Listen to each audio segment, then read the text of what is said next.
So when Umar refuses to go and enter Mecca and be the Assalamu alaikum, and be the messenger of the Prophet, and we gave our analysis of that, he says, but if you send Uthman, he has a powerful tribe. He can be a better messenger. So the Prophet calls on Uthman, and he asks him to deliver this message to Quraysh. He tells him, Uthman, go to Quraysh, tell them that we have not come to fight. We have come to offer pilgrimage only. And call them to Islam, call them to the path of God. The Prophet ﷺ also commands Uthman to visit the believing men and the believing women in Mecca who were secretly being Muslims, and to tell them that the victory is near and that soon Allah will make His religion prevail in Mecca, and that they would no longer need to secretly practice their faith. He tells them, visit the believers in Mecca and give them this message. Uthman enters Mecca as a messenger from the Prophet ﷺ, and he informs the Quraysh of the Prophet's message. Now it is reported that he met a man on his way to Mecca. His name was Aban ibn Sa'd. Aban told him, I'll take you into my protection. This is called Jiwar in Arabia, where if someone comes and you say, he's under my protection, basically no one dares, inflict any harm on them. So he tells him, don't worry, come and be safe in Mecca. Uthman visits all the nobles of Mecca from the Quraysh, one by one. And he delivered to them the message of the Prophet, and they all said to him, Muhammad will not ever enter Mecca. That's impossible. So he tried to deliver the message of the Prophet. They refused. Then he visited the believing men and women and told them that soon they could freely practice their religion in Mecca.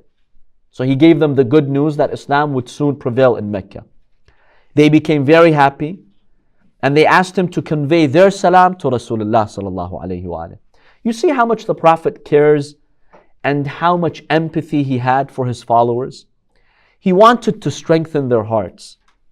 The Prophet had also made a point that Uthman visits the women too. He told them there are women who are believers, visit them. And this shows how much respect the Prophet ﷺ had for women in that Jahili society, which didn't care about women and marginalized women. But the Prophet really cared about them. So he goes and he visits them. It's also reported in historical works that when Uthman delivered the Prophet's message, Uthman was told by Quraysh, Muhammad can't enter. We're not going to allow him. But if you want to do the tawaf, do so. Historical reports indicate he refused. He said to them, no, I would not until the Prophet would.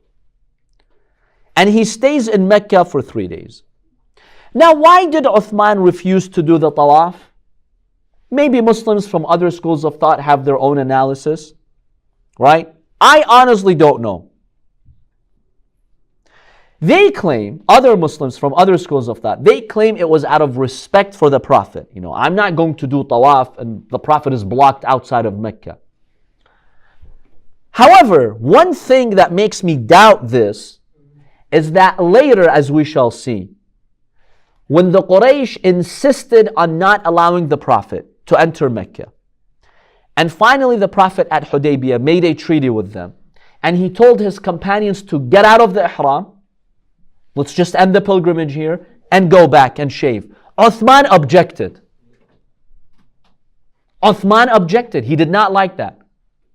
So if you're willing to object to the Prophet and he gives you a command and initially you don't want to take that command, I don't really know what your intentions are here. When you refused to do tawaf, what exactly was your intention? Was it pure respect for the Prophet? It's kind of difficult for me to believe that, because if you had genuine respect for Rasulullah, show it at Hudaybiyah later, as we shall see. But he didn't show it. He challenged the Prophet. Umar was the biggest challenger, we shall see. But even Uthman challenged. So I honestly don't know why he refused to do the tawaf. Was it for his reputation? Because the Muslims would have been angry. You go do tawaf and we're stuck outside here. It was not nice. It was not cool. I don't know. Was it for a social reason, reputation, whatever it is? But if you tell me that it was genuine, sincere intention for the Prophet, I don't accept that. Because later his stance disproves this. And might be just made up story. I mean, It can even be made up. yeah, But I'm saying, even if we go by the story that's mentioned in history, we don't know what his intentions are. You can't say that he was doing that because of his respect for the Prophet. Because later he doesn't show that respect to the Prophet. So that's why I wanted to comment here. But yes, it's even possible that some of these are fabricated. We don't know what percentage of this is even true or not, right? So he stays in Mecca for 3 days. Now here something interesting happens. Historical reports indicate that some Muslims said Uthman went to the Kaaba and did tawaf. There were some rumors. So again, the history says the Prophet said, no, I don't think he would do that while we're blocked. In any case, this has been mentioned. Then when Uthman,